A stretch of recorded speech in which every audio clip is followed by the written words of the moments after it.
हिमाचल प्रदेश के डीजीपी संजय कुंडू कारोबारी निशांत शर्मा से जुड़े विवाद को लेकर गुरुवार को प्रदेश हाई कोर्ट में सुनवाई हुई। सुनवाई के दौरान शिमला और कांगड़ा पुलिस ने मामले पर स्टेटस रिपोर्ट दायर की। मामले में बड़ी अहम बात सामने आई है। हाई कोर्ट में मामले की सुनवाई के दौरान हिमाचल सरकार ने कहा कि डीजीपी के खिलाफ कांगड़ा में एफआईआर दर्ज होगी। हाई कोर्ट ने शिकायतकर्ता कारोबारी निशांत शर्मा की पैरवी के लिए सीनियर एडवोकेट नीरज गुप्ता को नियुक्त किया।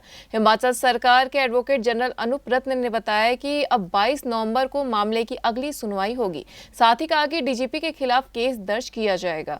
दरअसल 10 नवंबर को हाई कोर्ट ने इस मामले में स्वतः संज्ञान लिया था। इससे पहले कारोबारी के खिलाफ डीजीपी ने 4 नवंबर को छोटा शिमला थाने में एफआईआर दर्ज करवाई थी। अब मामले में 50 पन्नों की स्टेटस रिपोर्ट दाखिल की गई है। इसी के साथ हिमाचल प्रदेश के पुलिस प्रमुख भी सवालों के घेरे में है। पालमपुर के कारोबारी निशांत शर्मा ने डीजीपी संजय कुंडू के खिलाफ भी ईमेल से शिकायत दी है। इसे ईमेल पर संज्ञान लेते हुए कोर्ट ने जवाब तलब किया है। कारोबारी निशांत शर्मा के मुताबिक उन पर गुरुग्राम में हमला हुआ, जिसकी एफआईआर भी गुरुग्राम में दर्ज करवाई गई है। इसके बाद मैक्लोडगंज में उनको मामला वापस लेने के लिए 2 लोगों द्वारा धमकाया गया। कारोबारी निशांत शर्मा का कहना है कि इसी बीच उन्हें डीजीपी कार्यालय से 14 बार फोन किया गया। उन्होंने पालमपुर के डीएसपी और एसएचओ की भूमिका पर भी सवाल उठाए हैं। निशांत ने कहा कि गुरुग्राम के हमले की ही तरह धर्मशाला में उनको धमकाना, डीजीपी द्वारा फोन करके शिमला बुलाना अपने आप में सवाल खड़े करता है। जो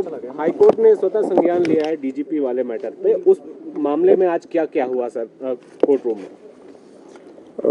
डीजीपी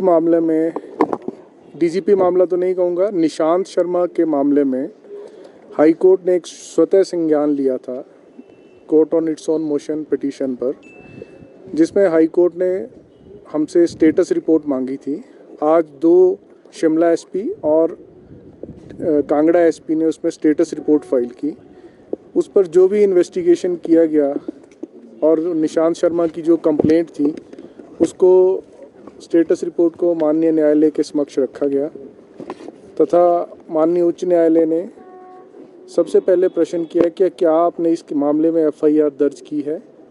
हमने न्यायालय को बताया कि जो फैक्ट्स कंप्लेंट में लिखे गए थे और जो उसके तथ्य हैं उनकी छानबीन कर हम स्टेटस रिपोर्ट न्यायालय के समक्ष रख रहे हैं। तो मामले में न्यायालय का मत था कि आरती वाले केस में सुप्रीम कोर्ट ने स्पष्ट किया है कि जब भी कोई व्यक्ति कंप्लेंट करता है तो उसकी कंप्लेंट तुरंत एफआईआर में दर्ज होकर उसकी जांच होनी चाहिए और उसके पश्चात आगे की कार्रवाई होनी चाहिए।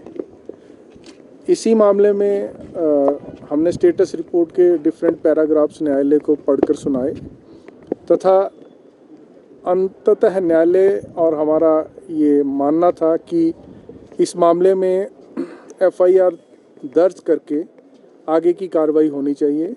न्यायालय ने इस मामले में एक एडवोकेट, सीनियर एडवोकेट अपॉइंट किए हैं जो कोर्ट कंप्लेनेंट की पैरवी करेंगे। न्यायालय की तरफ से न्यायालय के मित्र अपॉइंट किए गए हैं। मामले की अगली सुनवाई बुधवार को होगी। तब तक हमने न्यायालय को ये एश्योर किया है कि इस मामले में कांगड़ा में, क्योंकि सारा इंसिडेंट कांगड़ा में हुआ है, उसकी कंप्लेंट कांगड़ा में आई, वो पहले एसपी कांगड़ा के पास तुरंत पहुंचा और इसलिए इस मामले में कांगड़ा में एफआईआर दर्ज करके बुधवार तक न्यायालय में अगली स्टेटस रिपोर्ट फाइल की जाएगी। सर ये भी जानकारी आई कि क्या जो कांगड़ा पुलिस ने जो है शुरुआती मामले में ढिलाई इसमें बरती, कोर्ट थोड़ा नाराज इसमें नजर आए? देखिए, ढिलाई बरतने और नहीं बरतने की ऐसी कोई बात नहीं है। कोर्ट ने ये कहा कि जब कंप्लेंट किसी ने दी है और उसने अपनी कंप्लेंट में लिखा है कि मुझे लाइफ टू थ्रेट है, उसने अपनी कंप्लेंट में लिखा है कि मेरी सुरक्षा की जिम्मेवारी प्रदेश सरकार की और मैं प्रदेश में असुरक्षित महसूस कर रहा हूँ। उसने अपनी कंप्लेंट में एक एलिगेशन लगाया है कि मुझे डीजीपी ऑफिस से फ़ोन आए। फ़ोन के कंटेंट क्या थे, फ़ोन पे कोई ऐसी बहुत ज़्यादा बातचीत नहीं हुई है।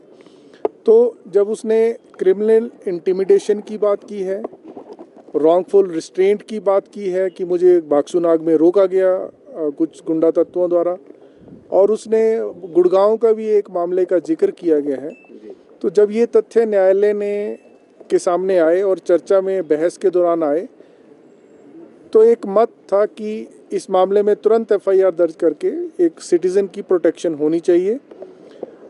हमने भी न्यायालय को बताया कि हमने इस मामले में उसको पूरी प्रोटेक्शन दी है। एसपी कांगड़ा, एसपी शिमला लगातार उनसे बातचीत कर रहे हैं। उन्होंने कहा है, निशांत शर्मा ने कहा है कि जब भी उसे आवश्यकता होगी वो प्रोटेक्शन की, जैसे उन्होंने एक एसपी कांगड़ा को लिखित दिया है कि जब वो पालमपुर से गग्गल एयरपोर्ट आएंगे तो उन्हें प्रोटेक्शन की आवश्यकता होगी तो वो बताएंगे उनको। परंतु न्यायालय ने कहा कि आपको उन्हें प्रोटेक्शन देनी चाहिए, तो हम उन्हें तुरंत प्रोटेक्शन देंगे। और क्योंकि मामले में गंभीरता है तो उसमें एफआईआर दर्ज करके उसकी फर्दर जांच की जाएगी। सर थोड़ा सा सरल